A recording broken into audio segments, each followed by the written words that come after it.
Ahora que ya hemos visto cómo la explosión del cristianismo se produjo durante el convulso siglo III, vamos a explicar el factor que, muy probablemente, sirvió de catalizador para su propagación, como no había ocurrido en los 250 años precedentes, a pesar de que, a priori, no haya ninguna relación aparente, así como la repercusión en el cristianismo de ese momento.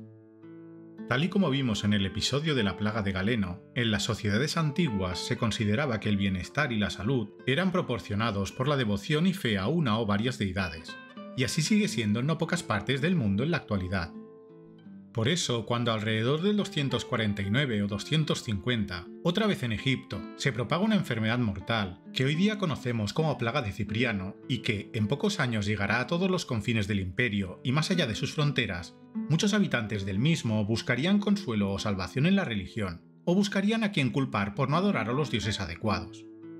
Además, es muy probable que en muchos lugares la publicación del edicto imperial de Trajano Decio sobre la moral y la piedad romana y el inicio de la plaga se percibieran como actos relacionados. Así, al menos, lo aseveran algunos documentos de esa época.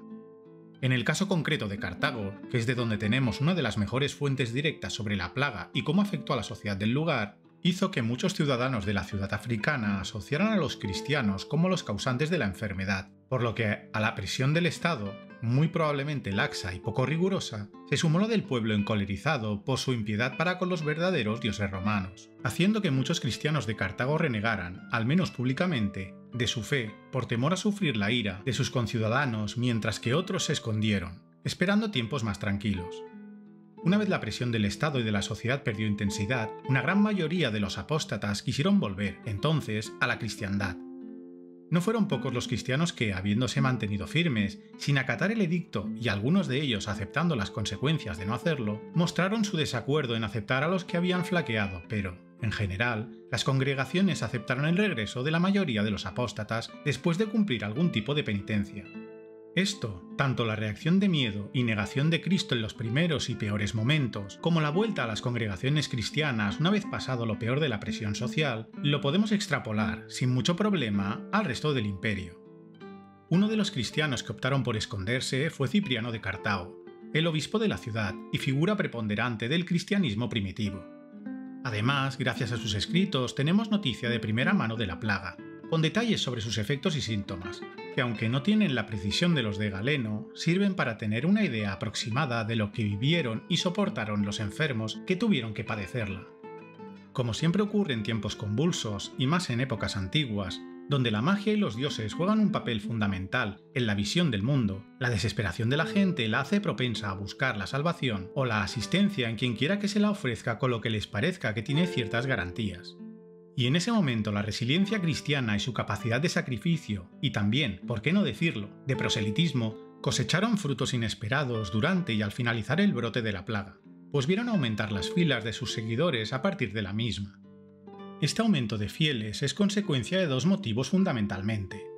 Si bien la enfermedad no tenía un tratamiento que curase a los enfermos o mitigara la mortalidad, los cuidados paliativos rudimentarios a los enfermos, o sea, darles de comer y de beber, o a los que, habiendo superado la enfermedad, habían quedado muy debilitados por la misma, sin duda contribuyó a salvar vidas que, de otro modo, no habrían conseguido hacerlo por sí mismas. Las comunidades cristianas del imperio eran capaces, y lo más importante, estaban dispuestas, gracias a su fe, a proporcionar este tipo de cuidados. No es difícil imaginar que, mientras cuidaban de los enfermos, los cristianos rezarían pidiendo la salvación del enfermo y la suya. Y, lógicamente, cualquiera que consiguiera superar la enfermedad creería que había sido gracias al Dios cristiano, lo que daría pie a que quisiera integrarse en la congregación, convirtiéndose muy probablemente en un cristiano devoto, o incluso fanático, pues, de primera mano, había conocido el poder del Dios cristiano. Los romanos paganos, en cambio, muchas veces optaron por huir de los brotes de la peste o por confinarse en sus hogares con la esperanza de evitar la infección. Esta diferencia a la hora de enfrentar la plaga propició que la tasa de supervivencia de los cristianos y de los que fueron atendidos por ellos fuese mayor que la de los paganos. Aparejado a este motivo directo, hay otro que no lo es tanto. Los romanos no cristianos que, o no enfermaron o superaron la enfermedad, se dieron cuenta de que muchos de sus compatriotas cristianos sobrevivían a la plaga en mayor proporción que los no cristianos, lo que atribuyeron probablemente a los favores divinos más que a los beneficios de los cuidados proporcionados por la comunidad cristiana, lo que hizo que muchos paganos se convirtieran al cristianismo y ya educaran a sus vástagos en la nueva religión. El segundo motivo, tal vez algo macabro pero importante para cualquier ser humano, es que el cristianismo dio sentido a la vida y, sobre todo, a la muerte. Los que sobrevivieron obtuvieron el consuelo de creer que sus seres queridos, que murieron como cristianos, podrían recibir la recompensa del cielo y de toda la parafernalia asociada, siendo este factor muy distinto al de la perspectiva que daban la mayoría de cultos romanos a la muerte y lo que acontecía en el otro mundo. La promesa cristiana de salvación en el más allá atrajo seguidores adicionales, que sin duda encontraban mucho más atractivo el cielo cristiano. En la religión romana más tradicional no había una idea concreta de qué pasaba con el alma del difunto tras su muerte. La discusión no era tanto un tema religioso como un tema filosófico, al menos para la sociedad más cultivada, que son quienes podían permitirse el lujo de estudiar a las distintas escuelas filosóficas, sin obviar el hecho que, como se ve en la recopilación hecha por Cicerón, la mayoría de estas son griegas o con gran influencia. No se puede pasar por alto que Roma, hasta el cristianismo, era politeísta y multicultural, con regiones con una marcada religión y creencias autóctonas que poco o nada tendrían que ver con otros lugares del imperio, como los egipcios o los muchos dioses de la zona asiática del imperio, de donde precisamente surgiría el cristianismo. En la mayoría de religiones no solo importaban los actos en vida, sino los ritos funerarios, y pocas estaban exentas, o eso creían sus adeptos, de los caprichos de sus distintos dioses. Así que, para muchos habitantes del imperio, el cristianismo, con un dios menos interesado en interferir y con su estructura clara y concisa de lo que ocurría tras la muerte, debió ser un alivio, pues poder saber claramente que, de seguir los preceptos cristianos, terminaría en el cielo, o en el infierno en caso de no hacerlo, era algo novedoso en la religión. Este auge del cristianismo no pasó desapercibido y llamó la atención de las autoridades, pero no tanto por su culto ni por su negativa a seguir las leyes del imperio. Como se comentó antes, los cristianos debían dirimir sus diferencias en el seno de su comunidad, sin acudir a los tribunales ni la justicia romana. Y seguro que no eran la única secta religiosa con sus particularidades propias y que podían chocar en mayor o menor medida con el Estado romano.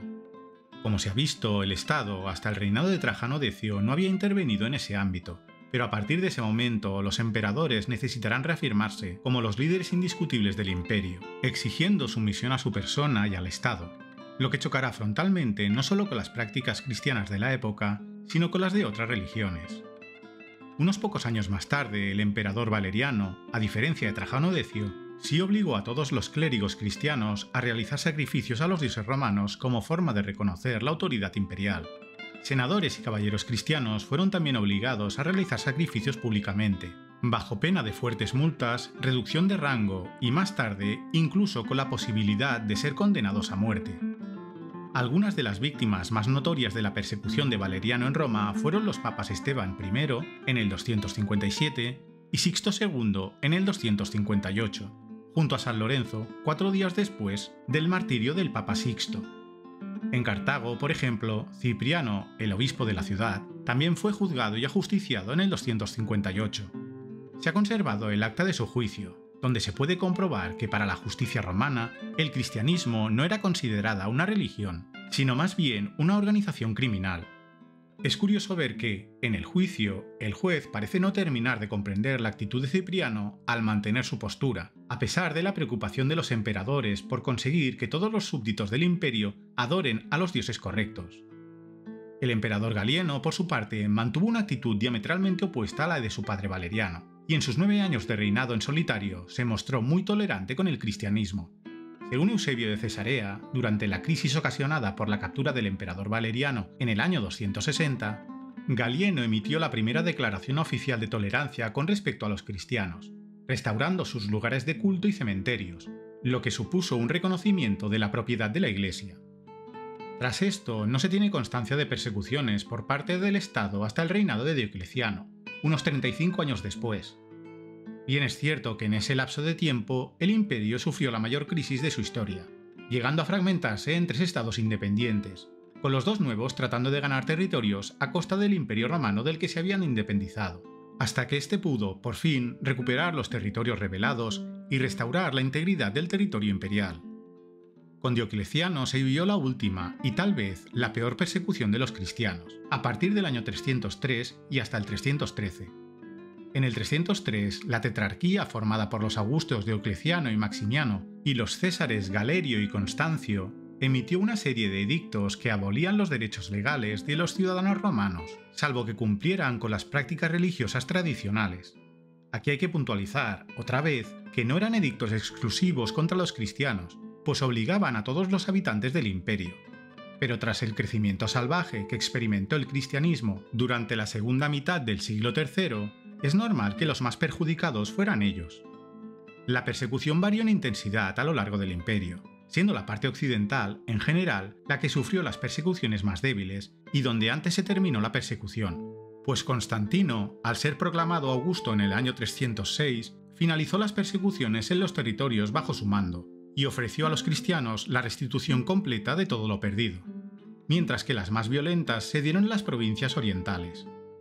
Con el Edicto de Milán del año 313, emitido por Constantino y Licinio, terminó para siempre la persecución a los cristianos en el imperio. Hoy día se estima que la persecución de los cristianos durante los 3 siglos que la religión se mantuvo a la sombra y sin reconocimiento oficial, tuvo como resultado la muerte, de acuerdo con estimaciones actuales, de 3.000 a 3.500 cristianos. No se puede obviar tampoco que muchos cristianos eludieron la muerte a costa de perder sus propiedades, ser encarcelados durante un tiempo o incluso ser desterrados.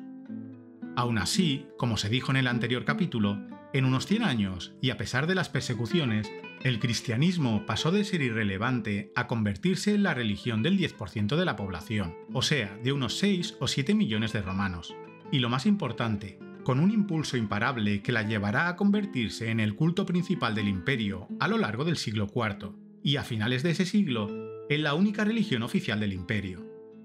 Ahora que ya hemos visto algunas de las consecuencias sociales de la plaga, vamos a profundizar en lo que se sabe sobre la misma.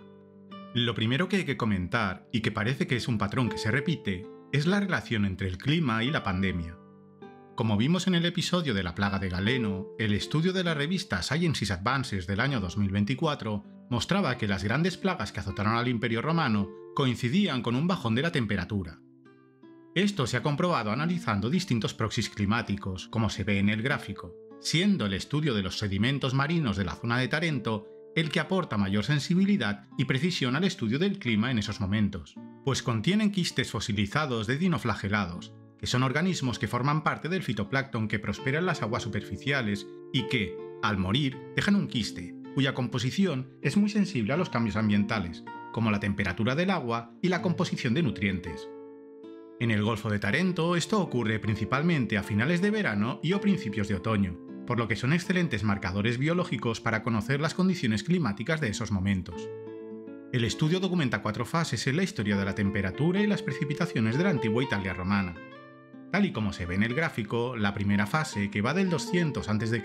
hasta el año 100 después de Cristo, se caracteriza por temperaturas persistentemente más altas y relativamente estables en el sur de Italia en comparación con los periodos posteriores.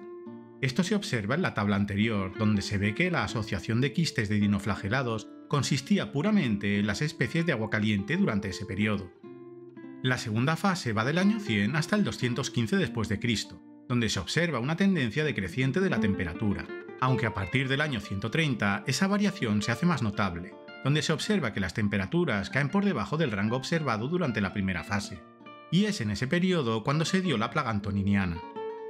A este periodo le sigue una tercera fase que llega hasta los inicios del siglo VI, en la que las temperaturas del sur de Italia variaron fuertemente, a veces aumentando su temperatura y otras volviendo a bajar abruptamente, lo que indica que la estabilidad climática que permitió a la República primero y posteriormente al Imperio expandirse y mantenerse como una potencia había llegado a su fin.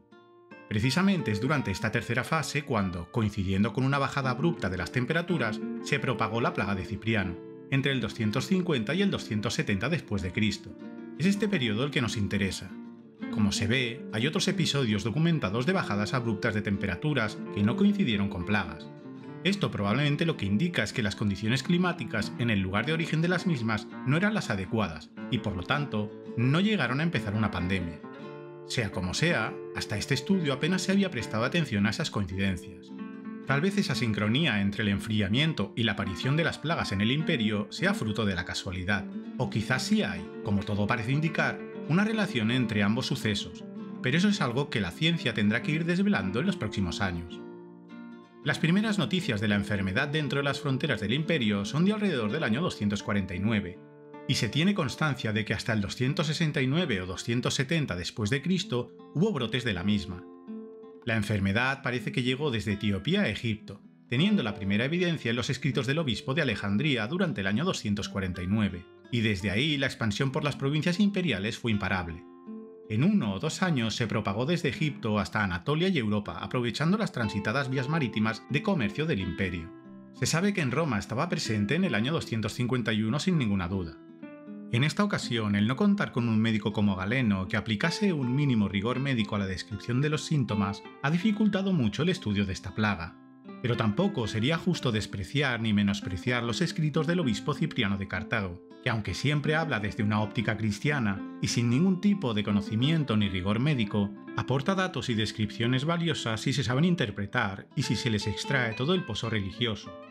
Gracias a él podemos inferir la mayoría de síntomas de la enfermedad. La patología incluía fatiga, heces sanguinolentas, fiebre, lesiones en el esófago, vómitos, hemorragia conjuntiva e infección grave de las extremidades.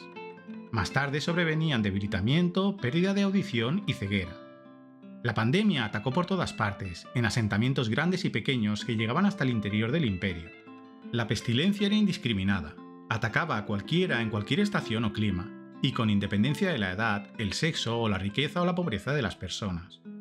Puede extrañar no tener datos sobre la presencia de la enfermedad en las provincias occidentales, pero justamente en mitad de la pandemia se produjo una rebelión en esa parte del imperio, que fue un estado independiente de Roma hasta unos años después del fin de la misma, por lo que es muy probable que los registros que hubiera de cómo y cuándo comenzó la plaga y de los efectos de la misma en esas provincias rebeldes se hayan perdido a causa de esos tiempos convulsos.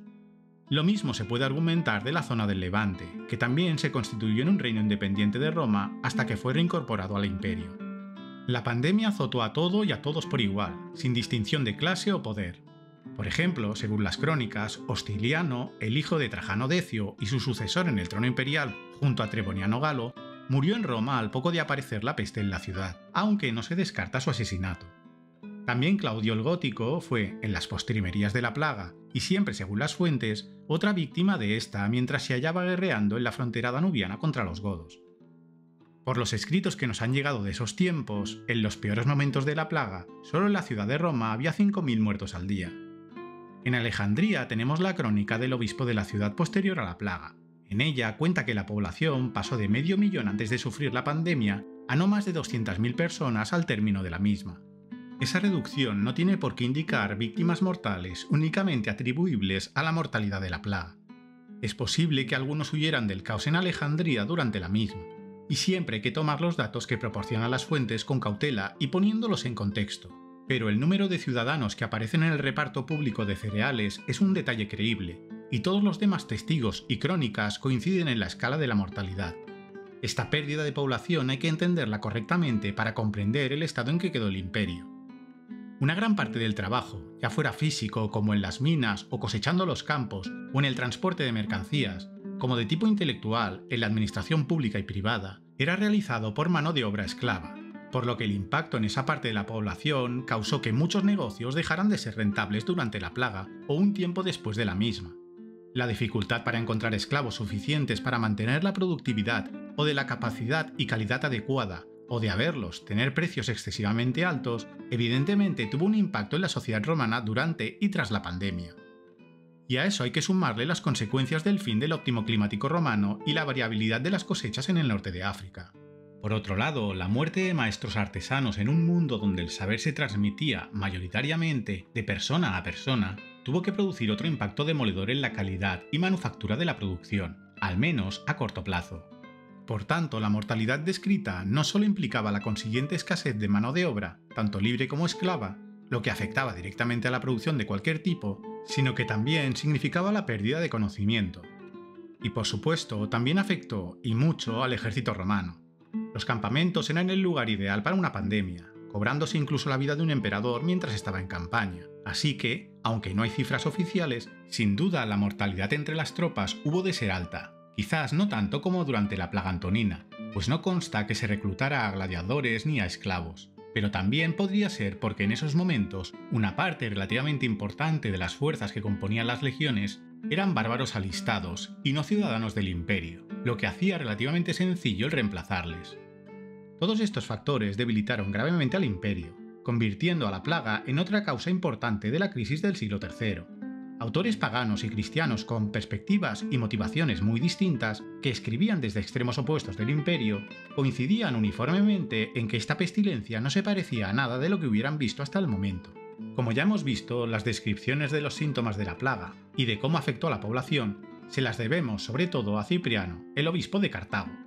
En sus escritos dejó constancia de cuanto vio, lo cual es una aportación historiográfica valiosísima, pero le falta el rigor médico que sí encontramos en la obra de Galeno cuando habla de la peste antonina, ocurrida unos 60 años antes, entendiendo, eso sí, los limitados conocimientos médicos y científicos de esa época.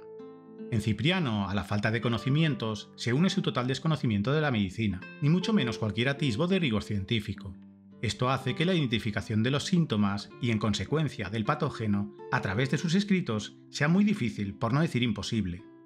Como se ve en el extracto del texto de Cipriano, desentrañar de su prosa los síntomas de la enfermedad es una tarea hercúlea, que por suerte ha compilado el historiador Kyle Harper. Hoy día se desconoce qué tipo de patógeno fue el responsable de ese brote. Algunos piensan que fue el mismo que en la anterior peste antonina, viruela o sarampión, pero hay diferencias lo suficientemente importantes como para no poder asegurarlo, incluso cuando las fuentes carecen del más mínimo rigor médico o científico. La severa devastación de la población afectada en todo el imperio por la plaga cipriana puede indicar que la gente no tenía exposición previa o inmunidad a la causa de la plaga antonina, por lo que los especialistas, en general, coinciden en que fueron patógenos distintos. Según el historiador Kyle Harper, los síntomas atribuidos por las fuentes antiguas a la plaga de Cipriano encajan mejor con una enfermedad viral que causa una fiebre hemorrágica, como podría ser el ébola, que con la viruela o el sarampión. No se han encontrado fuentes que mencionen erupciones ni sarpullidos cutáneos, como sí lo hacía Galeno al describir la plaga de mediados del siglo II, y que, siendo un rasgo característico de esas enfermedades, parece inverosímil pensar que Cipriano hubiese omitido ese detalle en sus escritos. Por otro lado, los síntomas descritos encajan con el curso de una infección provocada por un virus que induce una fiebre hemorrágica fulminante. La idea de que cuidar a los enfermos y encargarse de los muertos estaba erizado de peligros parece sugerir que el contagio de la enfermedad era directa entre humanos. Esto lo sabemos por las fuentes, pero además la velocidad de difusión de la pandemia también apunta en esa dirección, pues no parece haber necesidad de otro vector que los propios humanos para su contagio.